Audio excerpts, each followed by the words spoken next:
একাধিক প্রশ্ন কিন্তু এই মুহূর্তে উঠে আসছে। কাটা মাথাটি প্রাথমিকভাবে মহিলার বলে অনুমান করা হলেও ওই মহিলাকে কোথা থেকে নিয়ে আসা হয়েছিল, কখন তাকে খুন করলো, কে বা কারা এই ঘটনার সঙ্গে জড়িত, একাধিক প্রশ্ন কিন্তু উঠে আসছে।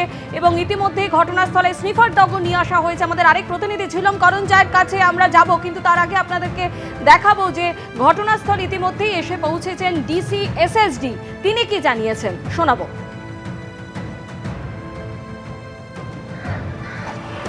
দেখুন, এখনো খুব প্রিলিমিনারি স্টেজে ইনভেস্টিগেশনটা আছে। একটা সেভার্ড হেডটা পাওয়া গেছে। এখন পুলিশ পুরো সব জিনিসগুলো খুঁটিয়ে দেখছি। আমরা ইনভেস্টিগেশন করছি কেসটা। Thank you. সরাসরি কথা বলবো ঝিলম করঞ্জাই আমাদের প্রতিনিধি আমাদের সঙ্গে রয়েছেন। ঝিলম, আমরা শুনলাম যে ঘটনাস্থলে আসেন ডিসি এসএসডি এবং তিনি বলেন পুরো বিষয় খতিয়ে দেখা হচ্ছে। ইতিমধ্যে ঘটনাস্থলে স্নিফার ডগও এসে পৌঁছেছে।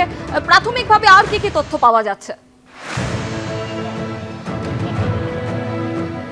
একদম যা বলছিলে ঠিক সেইভাবে আমরা যে ঘটনাস্থলে যে জায়গাটা এই মুহূর্তে রয়েছি সেটা হচ্ছে আধারশিলা অ্যাপার্টমেন্ট।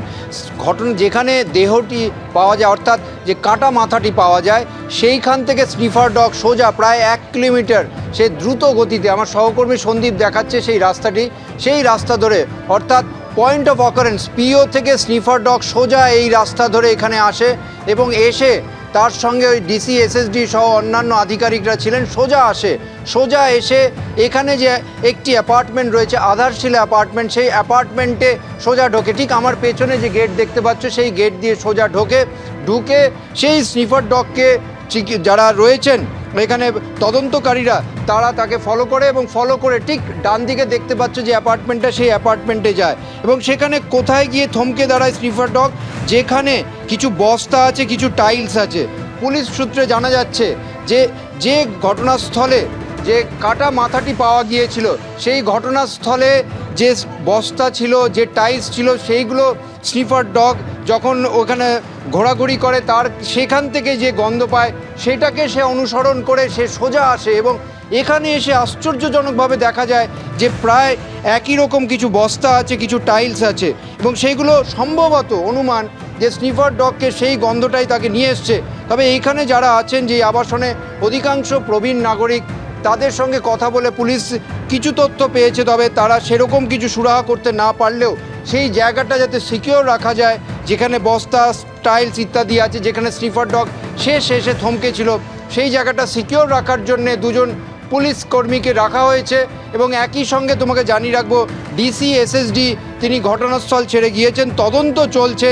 এই মুহূর্তে যেখানে আমি রয়েছি সেই যে আধারশিলা অ্যাপার্টমেন্ট, সেখানে পুলিশের নজরদারি রয়েছে জায়গাটা সিকিওর করা, যেখানে স্নিফার ডগ এসেছিল সেই জায়গাটা সিকিওর করার জন্য সব রকমের বন্দোবস্ত করা আছে।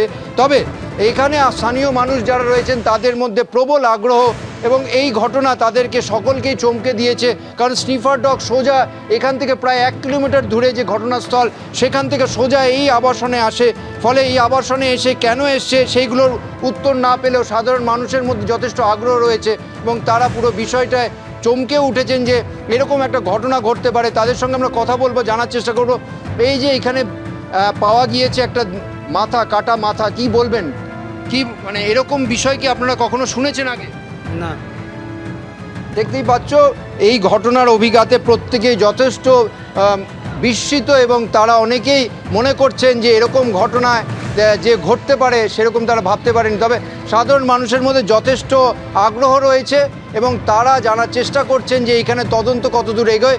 পুলিশের পক্ষ থেকে বলা হয়েছে, যেমন আমরা শুনছিলাম ডিসি এসএসডি, যে খুব প্রিলিমিনারি স্টেজে রয়েছে তদন্ত। এখন চিহ্নিত করার চেষ্টা করা হচ্ছে যে ওই যে মাথাটি কার, যে মহিলার, সেটা চিহ্নিত হলেও তিনি কে, সেই সবগুলো নিয়েই পুলিশ তদন্ত করছে। ধন্যবাদ ছিল।